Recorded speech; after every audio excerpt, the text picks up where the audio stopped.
Welcome back to सुबह सवेर पाकिस्तान। और कुछ अच्छी खबरें भी आ रही। रिपोर्ट्स के मुताबिक कहा जा रहा है कि रहन सहन के अखराजात के हवाले से पाकिस्तान सस्ता तरीन मुल्क है और इस दर्जा बंदी में अफगानिस्तान को दूसरे जबकि भारत को तीसरे और शाम को चौथे नंबर पर रखा गया। अच्छा, यही तो बात है कि जब कंपैरिजन में ये ममालिक आ रहे हैं तो फिर देखना पड़ेगा कि अच्छा इसके जो इंडिकेटर्स हैं वो हमें क्या बता रहे हैं और क्या हम ये कह सकते हैं कि ये वाकई चीपेस्ट कंट्री है। इसके जो फैक्टर्स लिए गए हैं वो दुरुस्त भी है कि नहीं, क्योंकि अवाम जो बात कर रहे हैं या हम जो हालात देख रहे हैं कि महंगाई बहुत ज़्यादा है और क़ुव्वत ख़रीद है ही नहीं। अगर क़ुव्वत ख़रीद ज़्यादा हो तो फिर तो आप महंगाई हो भी तो लोग जो है अफोर्ड कर सकते हैं, लेकिन क़ुव्वत ख़रीद भी तो कम है। खैर, वर्ल्ड पॉपुलेशन रिव्यू ने कॉस्ट ऑफ लिविंग पर सालाना रिपोर्ट जारी की है जिसके मुताबिक पाकिस्तान रहन सहन के अतबार से दुनिया का सस्ता तरीन मुल्क है। और रिपोर्ट के मुताबिक रहन सहन क़ुव्वत बर्दाश्त के तखमीने के लिए 4 पैमाइशी मेयारात इस्तेमाल किए गए हैं। उसमें रिहाइश है, नकलो हमल के किराए उसको देखा गया है, मेयारात में क़ुव्वत ख़रीद है,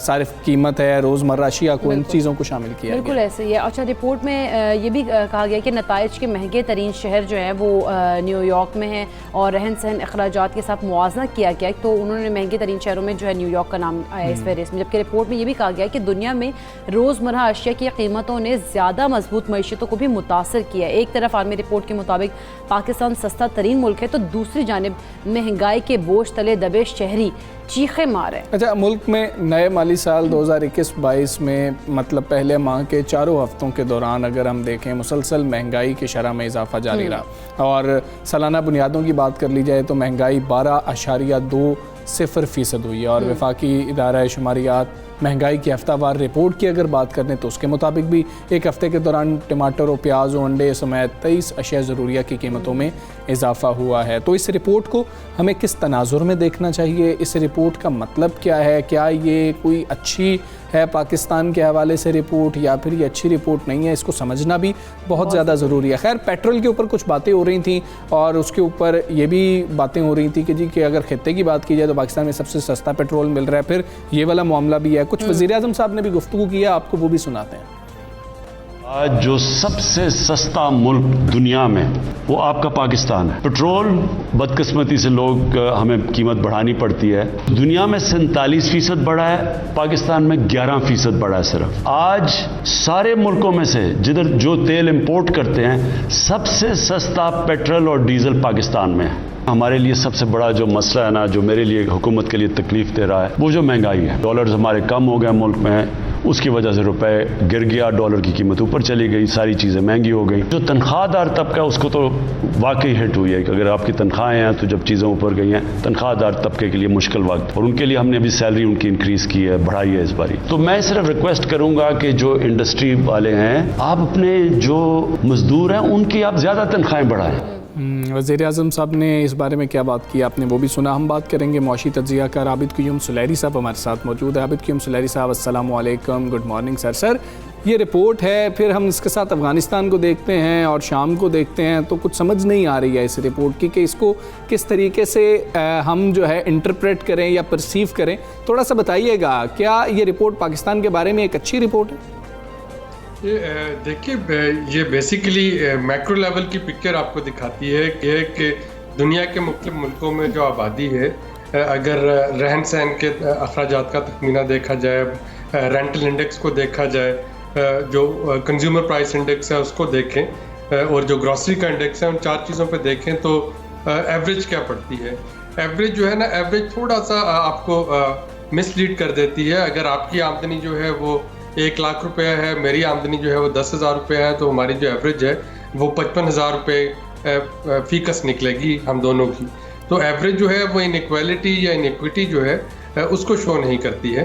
तो ये रिपोर्ट बिल्कुल दुरुस्त कह रही है कि पूरी दुनिया में इस वक्त महंगाई चल रही है। अगर उसके हिसाब से देखा जाए तो ये खित्ता जो है जिसमें कि पाकिस्तान, बांग्लादेश, पाकिस्तान, अफगानिस्तान और इंडिया आते हैं, आबादी के लिहाज से यहाँ पे जो रहन सहन है लोगों का, यहाँ पे जो अखराजात हैं वो सबसे कम है। लेकिन ये रिपोर्ट जो नहीं बताती, फॉर एग्जांपल ये नहीं बताती कि इंडिया में कितने मिलियन लोग जो हैं वो फुटपाथ पे सोने पे मजबूर हैं, क्योंकि वो तो एवरेज आपको बता रही है ना पूरे इंडिया का 1.39 बिलियन पॉपुलेशन का। इसी तरह जो पाकिस्तान का एक एवरेज बता रही है कि पाकिस्तान में एवरेज अगर देखी जाए तो उसमें ये चारों चीज़ें जो हैं ये बाकी दुनिया की ठीक है अबद कीम सुलैरी साहब, क्योंकि इसका जिक्र वज़ीर आज़म साहब ने खुद भी कर दिया और साथ वफाकी वज़रा भी इसको शेयर कर रहे हैं, तो इस पर बात होना भी बहुत ज़्यादा ज़रूरी है। क्या ये परचेजिंग पावर के हवाले से भी नहीं बताती कि परचेजिंग पावर बहुत ज़्यादा कम है पाकिस्तान की? उस रिपोर्ट में न्यूयॉर्क की बात हो रही है। अगर हम जापान की भी बात कर लें तो जापान के अंदर परचेजिंग पावर बहुत ज़्यादा है। ठीक है, वो महंगा होगा रहने के लिए मुल्क, लेकिन उसके इंफ्रास्ट्रक्चर की बात कर ली जाए, ये सारी चीज़ें मिला के ही इस रिपोर्ट को हमें नहीं देखना चाहिए, या वफाकी वज़रा को शेयर करते वक्त ये चीज़ें नहीं मलूज़ खातिर रखनी चाहिए? अगेन जब हम परचेजिंग पावर की बात करते हैं तो परचेजिंग पावर भी तो आपकी औसत परचेजिंग पावर आती है ना। आपकी और मेरी परचेजिंग पावर का मिला के हम औसत तो निकाल सकते हैं, या हम 3 लोग जिस वक्त शो में बैठे हैं तो उसका एक औसत तो निकाल सकते हैं, लेकिन उससे ये पता नहीं चलेगा कि उसमें से किसकी बहुत ज्यादा परचेजिंग पावर, हम तीनों में से किसकी बहुत कम है। तो ये सारे जो इंडिकेटर्स होते हैं ये मेगा इंडिकेटर्स होते हैं, ये आपके लिए एक रिफ्लेक्शन तो है। यहाँ पे लोगों की इनकम ज्यादा होगी, वहाँ पे उनको एक्सपेंसेस भी ज्यादा करना पड़ेंगे। यानी परचेजिंग पावर की जब आप बात कर रहे हैं तो वो तो इक्वलाइज हो जाती है। जब आप स्टैटिस्टिकल इंडिकेटर्स को देखते हैं तो उसमें एक परचेजिंग पावर पैरिटी का एक कॉन्सेप्ट है जी। एक जो बड़ी सादा सी उसकी डेफिनेशन देखी जाती है वो ये होता है कि एक मशहूर बर्गर है, उसके बारे में कहते हैं कि वो बर्गर जो है वो दुनिया के किस हिस्से में कितने का मिलता है, और वो आपका एक डॉलर इंडेक्स पैरिटी बन जाता है। ये एक बड़ा रफ सा मेथड है कि एक जगह पे 250 रुपए का है, दूसरी जगह पे वो $1.5 का है, तीसरी जगह पे वो 2 पाउंड का है, तो इसका मतलब है कि आपके 250 रुपए जो है वो इतने के बराबर बन गए। तो ये एक परचेजिंग पावर कंसेप्ट उसको दे देता है। पाकिस्तान में इस वक्त नो डाउट के दुनिया के बहुत से ममालिक की निस्बत जो कमोडिटी रेट्स हैं उस तरीके से हाई नहीं हुए जैसे कि बाकी जगहों पे हैं, लेकिन जब हम 220 मिलियन लोगों की आबादी का जिक्र करते हैं और उसमें जो तफरीक है, मुआशी तफरीक जो है ऊंच नीच, उसको हम इग्नोर नहीं कर सकते। और कल वज़ीर आज़म ने अपनी तकरीर में, अगर आप जो टेलीफोनिक उनके इंटरेक्शन वो जो उन्होंने उसमें 40% लोगों के लिए फूड सब्सिडी का ऐलान किया था कि उनको टारगेटेड सब्सिडी जो है सास प्रोग्राम का जो डाटा इकट्ठा किया जा रहा है वो दी जा रही होगी। तो ये आपको रिफ्लेक्ट करता है कि कम से कम 40% लोग ऐसे हैं पाकिस्तान में जो कि उस जो तफरीक है उसका शिकार हो रहे हैं। यानी हमें अगर मैक्रो लेवल के इंडिकेटर्स देखेंगे तो वाकईतन हम बहुत बेहतर हैं बाकी दुनिया से, लेकिन विद इन डैट भी तो एक तफरीक मौजूद है ना, और उसकी तरफ अब हुकूमत जो है वो फोकस करना चाह रही है अपने एहसास प्रोग्राम के डाटा के जरिए। अच्छा सुलैरी साहब, क़ुव्वत ख़रीद बेहतर ना होने के बायस सबसे जो सस्ता मुल्क है उसका कहा जाता है कि पाकिस्तान है, लेकिन इसके बावजूद हम देखते हैं कि मुल्क में महंगाई ज़्यादा है और बहुत सारे हल्के मानते भी हैं कि पाकिस्तान में महंगाई ज़्यादा है। देखिए महंगाई जो है ना, महंगाई अगेन ये एक रिलेटिव टर्म बन जाती है कि अगर आप उस ब्रैकेट में आते हैं जिसकी कि आमदनी पाकिस्तान में रहते हुए जो टॉप 20% ब्रैकेट है, तो वो लोग होंगे जो कि शायद अपनी ग्रॉसरी भी इंपोर्टेड ही करते हैं, वो कभी आपकी लोकल मैन्युफैक्चरिंग के लिए की तरफ भी नहीं जा रहे होंगे। जब आप लोएस्ट क्वांटाइल की बात करते हैं तो उनके लिए शायद फ्री से थोड़ा सा ऊपर जो है वो भी बहुत महंगा हो। तो महंगाई जो है वो पाकिस्तान में समेत दुनिया के बाकी ममालिक में कमोडिटी प्राइस बढ़ने की वजह से वो हिट कर रही है। हुकूमतें कोविड के तनाज़ुर में शायद महंगाई को नहीं रोक पाएंगी, लेकिन वो ये कर सकती हैं कि वो लोगों की क़ुव्वत ख़रीद में कैसे इजाफा करें, लोगों को रोज़गार कैसे मुहैया करें, या लोगों के लिए टारगेटेड सब्सिडीज़ जो हैं वो कैसे दें।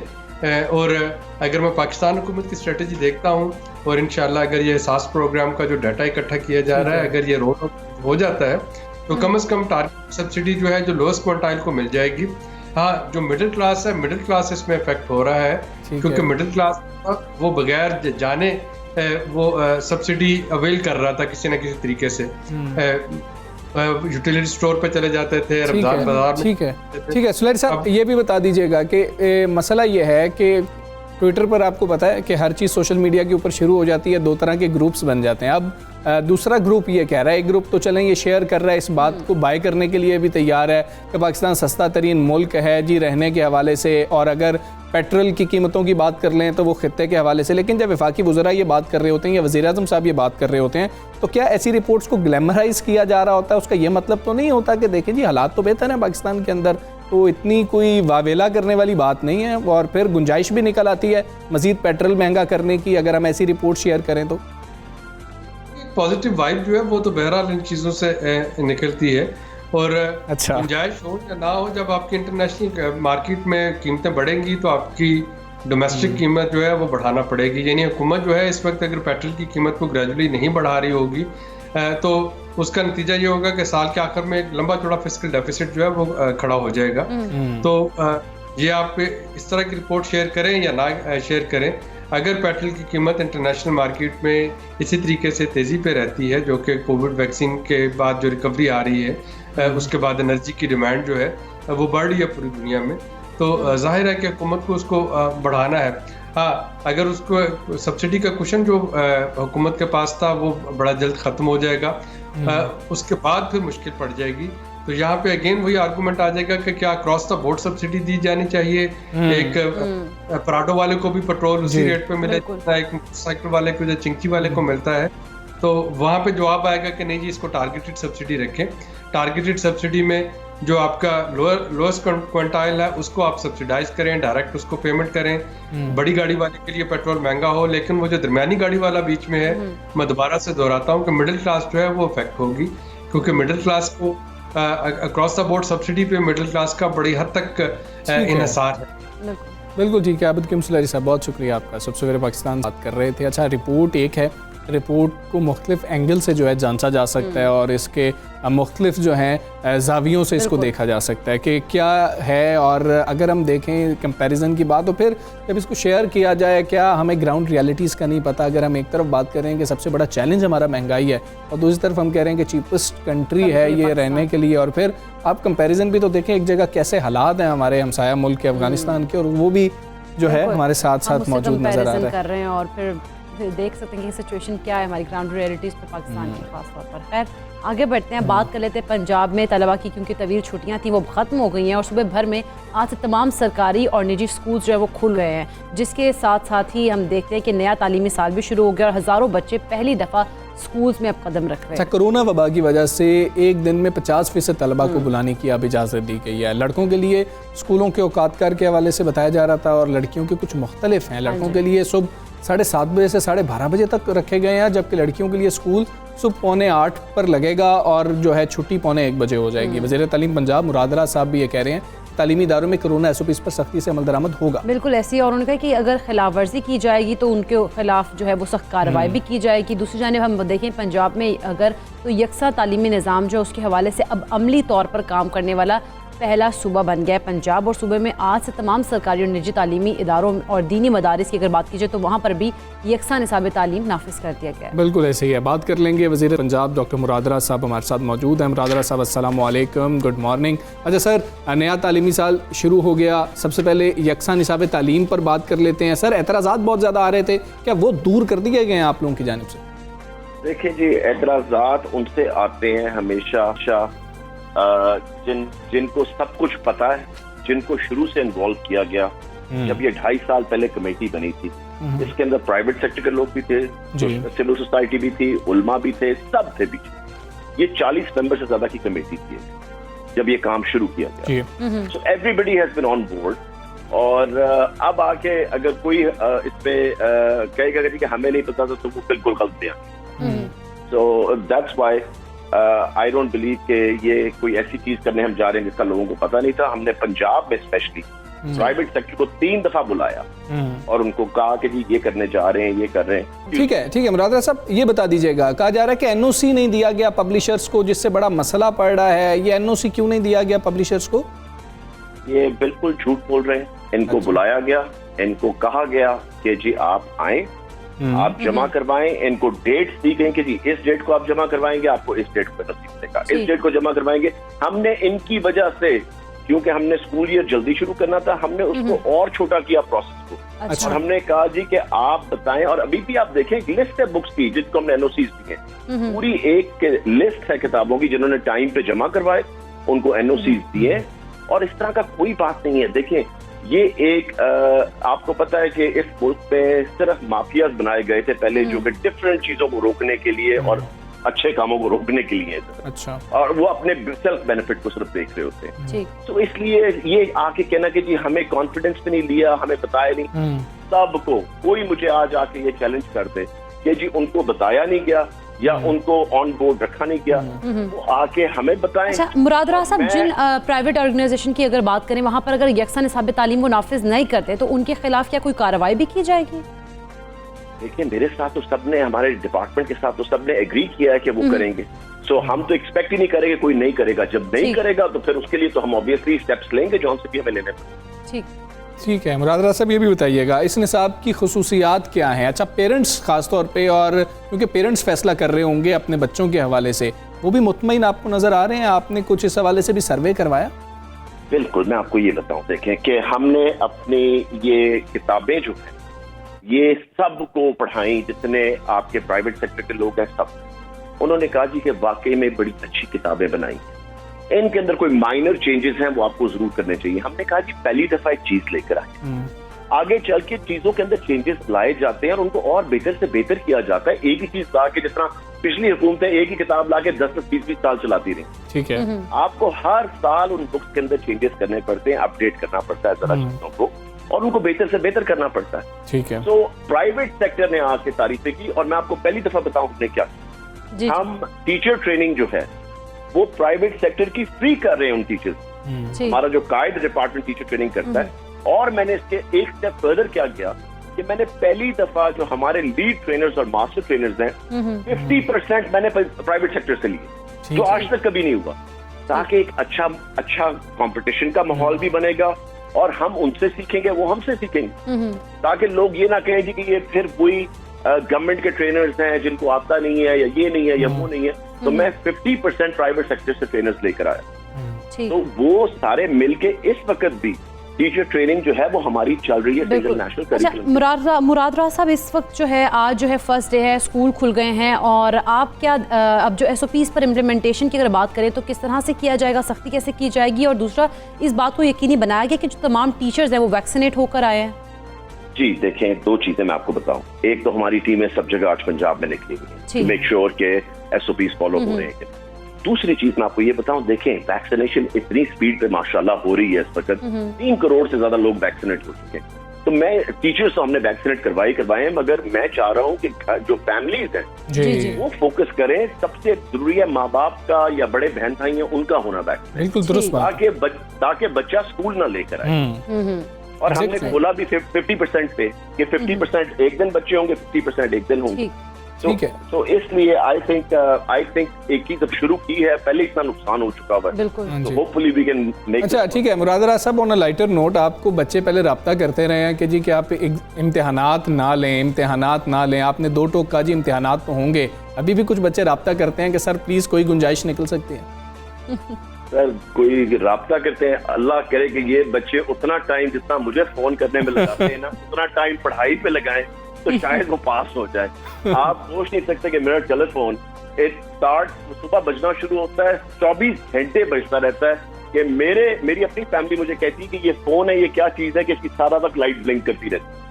मैं कहता हूँ इसमें मैं कुछ कर नहीं सकता। तो मेरा नंबर सबके पास है और मैं जितनी चीजों के साथ डील कर सकता हूँ करता हूँ, मगर देखें एग्जाम लेने आप 2-2 साल बच्चों को पास नहीं कर सकते विदाउट। बिल्कुल, पिछले साल हमने कर दिया, मगर एग्जाम तो नहीं कर सकते। फिर उन बच्चों का क्या मेयार होगा पढ़ाई या लर्निंग का? बिल्कुल ठीक है मुराद राजा साहब, एक और चीज़ हुई जो हम देख रहे थे कि बच्चों के जो हैं तलबा जो हैं उनके बॉयज़ के लिए टाइम थोड़ा सा और है और तालिबात जो गर्ल्स हैं उनके लिए वक्त थोड़ा सा और है, 15 मिनट का फ़र्क है। ये सर क्यों रखा गया? सर ये इसलिए रखा गया ताकि सब एक वक्त में ना निकल जाए बाहर, ठीक है ना।